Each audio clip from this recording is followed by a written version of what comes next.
Let's find out a little bit more about what an item trait is.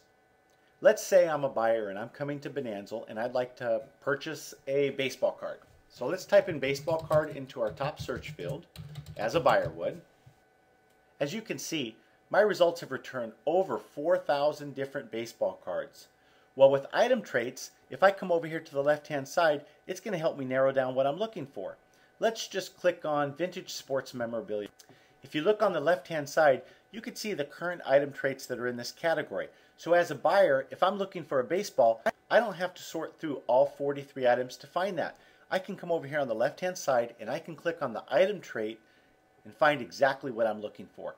So that's what we're going to learn how to add today and to enhance. Now that we know what item traits are, I'm going to show you a quick couple of steps on how to put them on your items. The first thing you're going to want to do is come up to your My Bonanzle page. Over on the left-hand side, click on the link titled Batch Edit Items.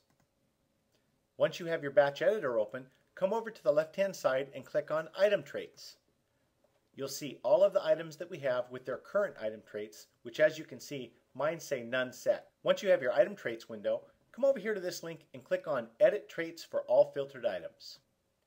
Once you've done so, you'll bring up the item traits list that'll show you the current traits that are available for your items. Let's look at this first one. We see that we have 6 options here. That's pretty good for narrowing down choices for a buyer. Let's take a look and let's set some conditions for them. So for this first item, which is a sample item, so it may look a little funny and you're wondering why is there an avocado in the picture for something that says retro things? Well, I made it up. Nevertheless, the category for this item is clothing, shoes and accessories, women's clothing, shirts and tops. So let's pretend we have a shirt there. It's asking us what's the occasion. Let's say that this is a club wear because we're going to go clubbing.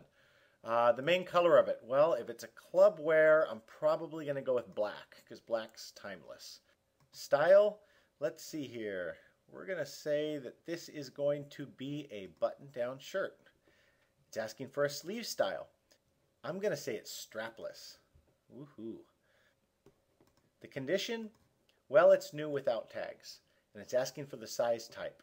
We're going to say petites. So now, what we've done to this is in addition to having our regular category, we've also added that this is club wear, it's black, it's a button-down shirt, it's strapless, and it's new without tags, and it's petites.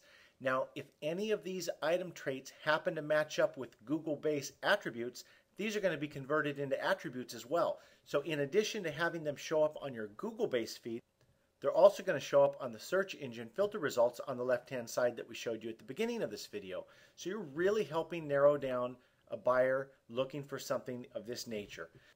So once you've got all of your item traits set, you come down to the bottom of the page and you click on Save Item Traits. Once you've done so, you get a success message up in the top. Now let me show you another place where you can get to this item traits list as well. If you go to your cell window, each time you add an item to your booth, what you want to do to save those changes is go ahead and click on Update Booth. So we're going to do that. You can see the message at the top of the page that says your booth has been successfully activated. Your items will be searchable to buyers within the next few hours. And then just below that, you can see a button or link that says tell us more about your new items for better search ranking. That would happen if you just added an item and you forgot about the traits. Clicking on this link will take you right back to the item traits list page. Now, if for some reason, like these items below, you see that there are no traits available for these, then what you're going to want to do is come up here to the top of the page and click on Suggest a Trait to Us, and you can suggest traits that are pertinent to your items. For more information on that, make sure and view our video on how to suggest a trait. I hope you enjoyed this video, and if you have any questions about item traits or anything else for that matter, you can always reference our help page with the link on the upper right-hand side under Selling Topics.